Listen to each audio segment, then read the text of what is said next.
Power. अच्छा, हजरत Israel से पूछा, इस्राइल ये पावर, ये अदब आपको मिला कहां से? आप तो किसी से इजाजत नहीं लेते। आदम से लेके ईसा तक सबके पास आप आए हैं। हजरत आपने कितने नबियों के पास आए, कभी आपने इजाजत नहीं ली। हुजूर की बारगाह में इजाजत क्यों ली है? तो हजरत इस्राइल कहेंगे, याद कर, इस सवाल का जवाब जानने के लिए तुझे 3-4 हजार साल पहले जाना पड़ेगा। मैंने कहा क्यों? चला जा हजरत मूसा के जमाने में, तो तुझे जवाब मिल जाएगा। मूसा अलैहिस्सलाम की बारगाह में यही इस्राइल गए थे, जिन्हें मलकुल मौत कहा जाता है, और जाकर के कहा कौन है तू? कहा मौत का फरिश्ता हूं। और मूसा अलैहिस्सलाम बड़े जलाली पैगंबर, जलाल का आलम ये कि हजरत मूसा अलैहिस्सलाम ने रब की बारगाह में अर्ज किया था, मौला तुझे देखना चाहता हूं। क़ाल लन तरानी, तुझे देखना चाहता हूं, तुझे देखना चाहता हूं। रब्बी अरिनी, तुझे देखना चाहता हूं, मेरे रब तुझे देखना चाहता हूं। रब ने कहा तू मुझे देख नहीं सकता, मौला देखना चाहता हूं। रब ने अपने जलवों की हल्की सी एक झलक दिखाई। ऐसी झलक देखी कि हजरत मूसा अलैहिस्सलाम ताब ना ला पाए, दूर का पहाड़ जल गया। हजरत मूसा तूर के पहाड़ पे मदहोश हो गए। ये मूसा आया मौत का फरिश्ता, क्यों आया? रूह निकालने आया। तारीख बताती है हजरत मूसा अलैहिस्सलाम ने बड़ी जोर से मौत के फरिश्ते के थप्पड़ मारा। जब थप्पड़ मारा तो हजरत इस्राइल मलकुल मौत की बाहें आप निकल गई। आंख को लेकर के रब की बारगाह में पहुंचे, मौला कैसे बंदे के पास भेज दिया? वो तो आना ही नहीं चाहता, वो तो आना ही नहीं चाहता, रूह निकलवाना ही नहीं चाहता। रब ने कहा फिर से जा। आप दुरुस्त फरमाइए, अल्लाह ने फिर से जा। मूसा अलैहिस्सलाम की बारगाह में गए। रब ने कहा जाकर के कहना मेरे कलीम से मूसा से, ए मूसा ये जो सामने बैल खड़ा है, इसकी पीठ पे हाथ रख दो, हाथ के नीचे जितने बाल आ जाएंगे उम्र बढ़ा दी जाएगी उतनी।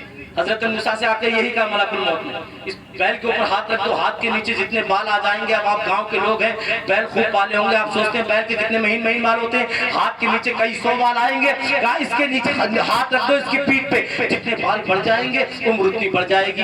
जब इस्राइल ने ये कहा ना, तो मूसा ने कहा अच्छा ये बता, जब ये बालों की गिनती पूरी हो जाएगी कहा फिर मैं आऊंगा।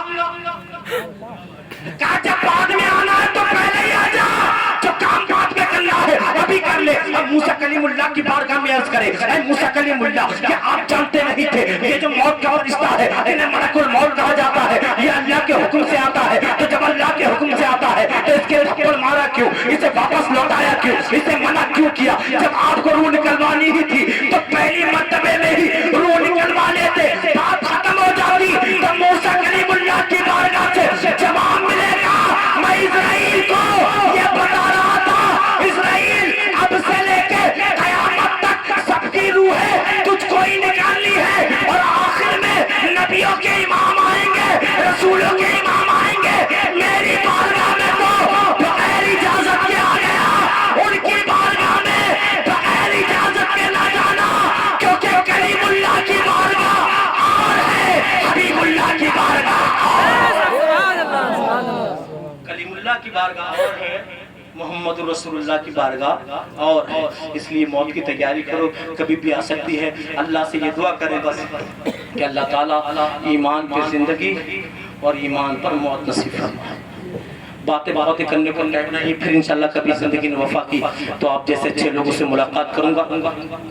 जो मैंने कहा और आपने जो कुछ सुना, इस पे सबसे पहले मुझे और फिर आपको अल्लाह अमल की तौफीक अता फरमाए।